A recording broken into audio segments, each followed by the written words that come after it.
દાહોદમાં મનરેગા કૌભાંડમાં સૌથી મોટી કાર્યવાહી મંત્રી બચુ ખાબડના પુત્રની ધરપકડ કરાઈ છે। બળવંત ખાબડની પોલીસે ધરપકડ કરી છે। મનરેગામાં 71 કરોડના કૌભાંડનો પર્દાફાશ થયો હતો। આ મામલે તેમના પુત્રની ધરપકડ કરી લેવાઈ છે। મંત્રી બચુ ખાબડના પુત્રની ધરપકડ કરાઈ છે। બળવંત ખાબડની પોલીસે ધરપકડ કરી લીધી છે। 71 કરોડના કૌભાંડનો પર્દાફાશ થયો હતો। તો મનરેગા કૌભાંડમાં મંત્રી બચુ ખાબડના પુત્રની ધરપકડ મામલે અમિત ચાવડાએ પ્રતિક્રિયા આપી। તેમણે કહ્યું છે કે મનરેગા યોજના ગરીબ લોકોને 100 દિવસ રોજગારી મળે તે માટે લાવવામાં આવી। સરકારે પ્રામાણિક અધિકારીઓની એસઆઈટીની રચના કરવી જોઈએ। સરકારે પ્રામાણિક નિષ્ઠાવાન અધિકારીઓની એસઆઈટી બનાવવી જોઈએ। દાહોદમાં જો તટસ્થ રીતે તપાસ થશે તો હજુ પણ મોટા માથાઓ આમાં પકડાશે અને 100 કરોડ નહીં 200 કરોડ કરતા વધારેનો ભ્રષ્ટાચાર બહાર આવવાનો છે। તો ગુજરાત કોંગ્રેસના પ્રવક્તા મનીષ દોશીએ નિવેદન આપતા કહ્યું છે કે 2 તાલુકામાં જ 70 કરોડનું કૌભાંડ છે તો અન્ય જિલ્લાઓમાં કેટલું કૌભાંડ હશે? માત્ર 2 તાલુકામાં 70 કરોડ રૂપિયા જેટલી માત્ર રકમ માત્ર કાગળ ઉપર કામગીરી, પણ આ કૌભાંડ 2 તાલુકામાં જો 70 કરોડનું હોય તો સમગ્ર દાહોદમાં 200 કરોડ આસપાસનું આ કૌભાંડ થાય। ગુજરાતના સામાન્ય નાગરિક, શ્રમિક નાગરિક, ખાસ કરીને ગરીબ નાગરિક પોતાના રોજગારનો અધિકાર છીનવી રહી છે। ગુજરાત યુનિવર્સિટીમાં એનએએસીની ટીમ મુલાકાત સમયે ફરજ બજાવનારને રૂપિયા આપવાના મામલે રાજ્યપાલે શિક્ષણ વિભાગને તપાસના આદેશ આપ્યા। એનએએસીની ટીમ આવી એ સમયે ફરજ બજાવનાર કર્મચારીઓને 50 લાખ રૂપિયા ઇનામમાં અપાયા હતા। ગુજરાત યુનિવર્સિટીના વિદ્યાર્થીઓના રૂપિયા અધ્યાપકોને ઇનામમાં અપાયા હોવાના એનએસયુઆઈએ આક્ષેપ કર્યા, જેને લઈ એનએસયુઆઈએ રાજ્યપાલને પત્ર લખી ફરિયાદ કરી હતી અને કહ્યું કે વિદ્યાર્થીઓના ફીના રૂપિયા પ્રોત્સાહન રૂપે ન આપી શકાય। હવે આ મામલે રાજ્યપાલે શિક્ષણ વિભાગને તપાસના આદેશ આપ્યા। ગુજરાત યુનિવર્સિટીનો હમણાં થોડા સમય અગાઉ નેકની ટીમ આવી હતી, ત્યારે જે અમુક અધિકારીઓ જે પોતાના જે કામ કરવાનો સમય હોય છે એ ટાઈમે જ કામ કર્યું છે, કોઈ વધારાનો ટાઈમ લઈને કામ કર્યું નથી।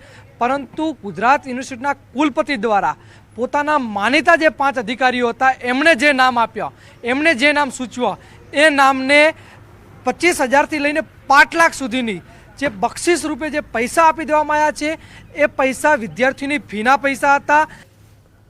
વડોદરાના ડેસરના મેરાકોવા દૂધ ઉત્પાદક મંડળીમાં લાખો રૂપિયાના કૌભાંડ મામલે ધારાસભ્ય કેતન ઇનામદારે મસમોટા કૌભાંડનો પર્દાફાશ કર્યો, જેમાં મૃતકોના ખાતામાં બારોબાર પૈસાની લેતીદેતી થતી હતી।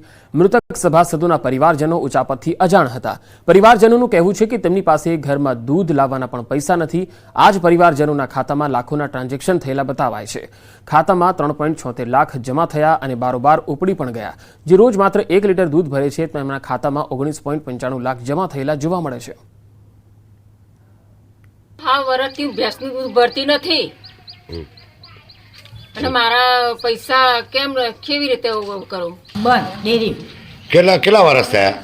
2 વર્ષ। 2 વર્ષથી દૂધ નહીં ભરતા ના, અને ભેંસે નહીં? નહીં। દર અઠવાડિયે ઓડિટ થાય છે ડેરીનું અને અમારા સુપરવાઇઝર અમારું દર સર્વે લઈ જાય છે।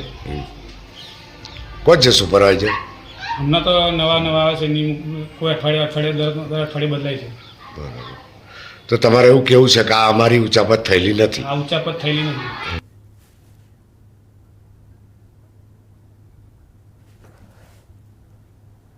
અને હવે વાત કરીશું અમિત શાહની ગુજરાત મુલાકાતની।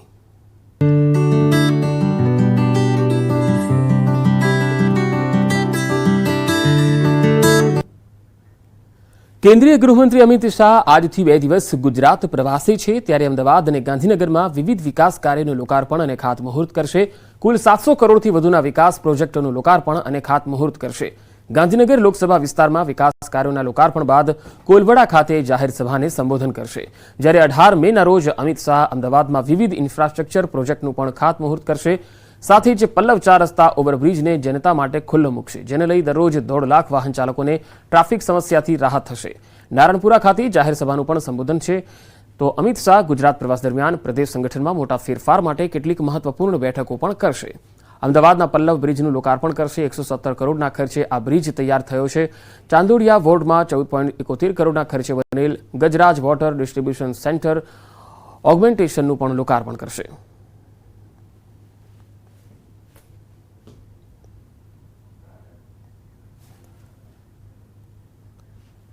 કચ્છમાં ભુવાના ધતિંગનો પર્દાફાશ થયો. વિજ્ઞાન જાથાએ આ ધતિંગનો પર્દાફાશ કર્યો છે. મહિલાની ભુવાએ કરી હતી છેડતી. ભુવાની કરતૂત સીસીટીવીમાં પણ કેદ થઈ હતી. પોલીસે આ ભુવાની અટકાયત કરી લીધી છે. કચ્છનો આ ભુવો છે અને તેની ધતિંગનો પર્દાફાશ થયો છે. વિજ્ઞાન જાથાએ તેની આ ધતિંગનો પર્દાફાશ કર્યો છે. મહિલાની ભુવાએ છેડતી કરી હતી. આ ભુવાની કરતૂત સીસીટીવીમાં પણ કેદ થઈ હતી. પોલીસે આ ભુવાની અટકાયત કરી છે.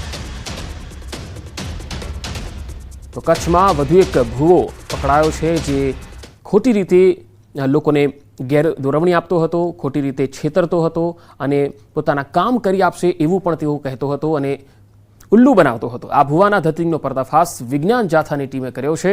મહિલાની ભુવાએ છેડતી પણ કરી હતી. ભુવાની કરતૂત સીસીટીવીમાં પણ કેદ થઈ છે અને પોલીસે આ ભુવાની અટકાયત કરી છે.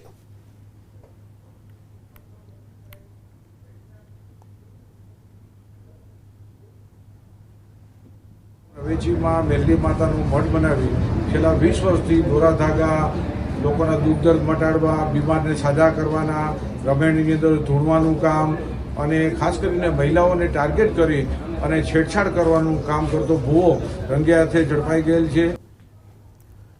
Rajkot local crime branch zone 2ની ટીમ દ્વારા ચીલ ઝડપના 4 જેટલા ગુનાનો ભેદ ઉકેલવામાં આવ્યો. પોલીસ દ્વારા 2 આરોપીની ધરપકડ કરી 4.61 હજારનો મુદ્દામાલ કબજે કરવામાં આવ્યો. એટલે કે 4.5 લાખથી પણ વધુનો આ મુદ્દામાલ છે. પોલીસ દ્વારા હાલ 2 યુવક અને એક સગીર વયના આરોપીની અટકાયત કરી તેને અદાલતમાં રજૂ કરવામાં આવ્યો છે. લોકલ ક્રાઇમ બ્રાન્ચ પાસે ખાનગી રાહેથી બાતમી મળી હતી કે શીતલ પાર્ક મેઇન રોડ ઉપર એરપોર્ટ દિવાલ પાસે 2 વ્યક્તિઓ નંબર પ્લેટ વગરની મોટરસાયકલ સાથે ઊભા છે. તેમની પાસે ચોરીના દાગીનાઓ પણ છે, જે દાગીનાઓ તે વેચવા જઈ રહ્યા છે. ત્યારે લોકલ ક્રાઇમ બ્રાન્ચની ટીમ દ્વારા બંને શખ્સોને ચોરી કરેલા મુદ્દામાલ સાથે ઝડપી લેવાયા. પોલીસના જણાવ્યા અનુસાર આરોપી પાંજરાપોળ ખાતે તેના મિત્રને સાથે બેસીને ચીલ ઝડપ કરવા નીકળતો હતો. તે પોતે મોટરસાયકલ ચલાવતો હોય અને મોટી ઉંમરના બેનના ગળામાં ચાલુ મોટરસાયકલે જોટ મારીને ચીલ ઝડપ કરવાની ટેવ ધરાવે છે.